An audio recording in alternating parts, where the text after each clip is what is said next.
유시, 유종이란 말이 있습니다.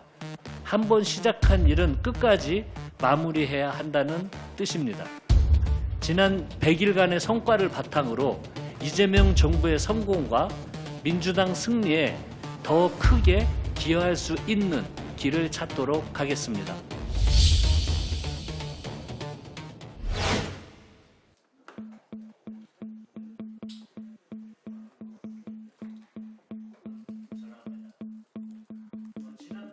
제가 지난 1월 11일 원내대표가 됐으니 오늘 정확하게 취임 101일째 되는 날입니다. 먼저 기자 간담회에 참석해 주신 모든 언론인 여러분께 감사하다는 말씀 먼저 드립니다. 원내대표 100일 1년 같은 100일이었습니다. 저는 당내 혼란을 빠르게 수습하고 내란 종식과 민생 회복, 사회 대개혁을 동시에 수행해야 하는 막중한 책임 아래에서 선출됐습니다. 당선된 그 순간부터 지금까지 단 한순간도 긴장을 늦춘 적이 없습니다. 간절했기 때문입니다. 내란을 극복하고 빚의 혁명을 통해 세워진 이재명 정부의 성공이 절실했습니다. 열심히 일했고 앞으로도 그렇게 할 것입니다. 지난 100일을 간단히 정리해 보자면 무엇보다 검찰개혁과 사법개혁 완수, 2차 종합특검을 통한 내란의 완전한 종식, 윤석열 정치검찰의 조작기소, 진상규명 등의 성과가 먼저 떠오릅니다. 아울러 한미 관세협상 후속 대응을 위한 대미 투자특별법 처리, 중동 전쟁에 따른 비상경제 대응과 26조 원 규모의 전쟁 추경 처리, 39년 만에 개헌 추진과 여야 협치 복원도 100일간의 큰 성과라고 생각합니다. 이 모든 성과는 선배 동료 의원 여러분, 그리고 민주당의 자랑스러운 당원 여러분의 협조와 성원이 있었기 때문에 가능했습니다. 특히 천준호 수석과 김한규, 전용기 수석, 원내 부대표단 의원님들의 도움이 매우 컸습니다. 이 자리에서 진심으로 감사하다는 말씀 전합니다. 지난 100일 민생 회복이 최우선 과제였습니다. 취임 직후 민생경제 입법 추진 상황실을 설치해서 2달 만에 이재명 정부의 주요 국정과제 법안 81건을 처리했습니다. 그리고 갑작스런 중동 전쟁에 따른 국가적 위기를 극복하기 위해 기존 입법 추진 상황실을 비상경제 대응 상황실로 확대하였습니다. 특히 정부와 적극 협의해서 단 10일 만에 전쟁 추경을 처리하며 중동 상황에 따른 경제 전반의 충격을 최소화했고, 플라스틱 기업과 간담회, 여수 산단 등 현장을 직접 발로 뛰며 여론을 경청하고 지원 대책을 마련했습니다. 지난 2월 25일에는 코스피 지수 6천 시대를 열어낸 역사적인 날 3차 상법 개정을 이뤄냈으며 여야 합의로 대미투자특별법 처리 특위를 구성하고 특별법을 44일 만에 본회의에서 통과시켰습니다.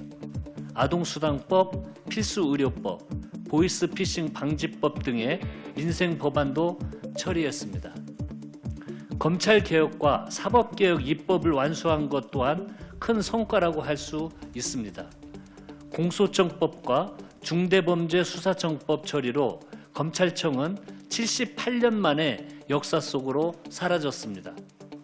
법 왜곡죄와 재판 소원제 도입, 대법관 증언을 담은 사법개혁 3법을 처리했습니다. 그 과정에서 당정청이 하나로 뜻을 모으기 위해 적극 소통하면서 가구 역할을 해냈습니다.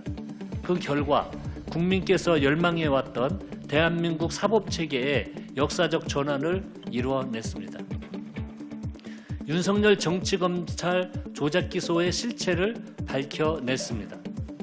취임 5일 만에 2차 종합특검법을 처리하여 12.3 내란의 완전한 종식과 진실을 밝히는데 한 걸음 더 다가섰습니다. 또한 조작기소 국정조사를 관철해 은폐된 진실을 밝히고 윤석열 정치검찰의 추악한 민낯을 세상에 공개했습니다. 특히 몇 날 며칠 밤을 세워가면서 수많은 자료를 검토하고 진실을 밝히는데 노력해 주신 국정조사위원님들께 진심으로 감사의 말씀을 드립니다. 87년 체제를 극복하기 위해 개헌의 물꼬를 텄습니다. 민주당과 야5당이 헌법 개정안을 공동 발의하며 39년 만에 개헌의 첫걸음을 내딛습니다. 국민투표법 개정 처리도 개헌 논의를 구체화하는 데 중요한 발판이 됐습니다. 지방 분권의 새로운 기틀도 마련했습니다. 행정통합법 처리로 전남 광주 통합특별시를 출범시켰고 지방주도 성장의 새로운 모델을 제시했습니다. 지방선거, 중대선거구제 확대 및 비례의원 비율 상향 등을 통해 지방자치 기반 강화를 위한 첫걸음도 뗐습니다. 여야 협치 복원에도 힘썼습니다. 원내대표 취임 이후 국민의힘 원내대표와 공개회동만 24번을 진행했습니다. 비공식적으로도 수없이 만나고 통화했습니다. 하루에 5번이나 만나는 날도 있었습니다. 최근에는 여야 원내대표와 수석 부대표가 만나는 2+2 회동을 정례화하고 중동 상황 점검 및 대응을 위한 회의도 함께 했습니다. 한 일도 많지만 앞으로 해야 할 일이 더 많습니다. 윤석열 정치검찰의 조작기소, 그 실체를 완전히 파헤쳐야 합니다. 국정조사로 표적수사와 조작기소의 윤곽이 드러난 만큼 조작기소 특검을 반드시 추진해서 진실을 밝혀내야 합니다. 중동 위기를 극복하기 위한 민생, 경제 입법에도 더욱더 속도를 내야 합니다. 6.3 지방선거가 목전이지만 민생 법안 하나라도 더 통과시키겠다는 각오로 민생 법안을 심의하고 원내를 풀 가동해야 합니다. 39년 만에 찾아온 개헌 기회도 성공시켜야 합니다.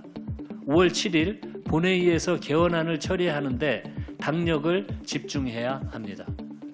오는 지방선거는 이재명 정부 출범 이후 치러지는 첫 번째 전국 단위 선거입니다.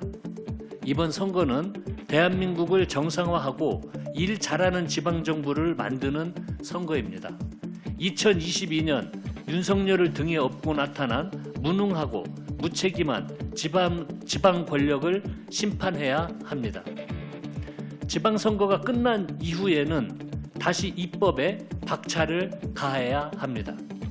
무엇보다 이재명 정부의 성공을 위해서는 올해 12월까지 주요 국정과제에 대한 입법을 모두 마무리해야 합니다. 국정 운영은 매 시기 새로운 현안이 계속 발생하기 때문에 12월까지 현재 국정과제 입법을 마무리해 놓아야 안정적인 국정 운영을 뒷받침할 수 있습니다. 민주당은 이재명 대통령의 국정을 든든히 뒷받침하기 위해 입법에 더욱 신발권을 조여 매어야 할 것입니다. 이 산적한 현안에 책임을 다하기 위해 저는 오늘 원내대표직을 내려놓습니다. 유시, 유종이란 말이 있습니다. 한번 시작한 일은 끝까지 마무리해야 한다는 뜻입니다. 지난 100일간의 성과를 바탕으로 이재명 정부의 성공과 민주당 승리에 더 크게 기여할 수 있는 길을 찾도록 하겠습니다. 끝으로 언제나 원내대표 한병도를 든든하게 지지해준 당원 동지 여러분, 곁에서 힘이 되어진 수석 부대표님들, 원내 부대표단 의원님들, 그리고 우리 민주당 의원님들께 진심으로 감사드립니다. 특히 오늘 많은 관심 가져준 언론인 여러분께도 감사하다는 말씀 드립니다. 네, 감사합니다.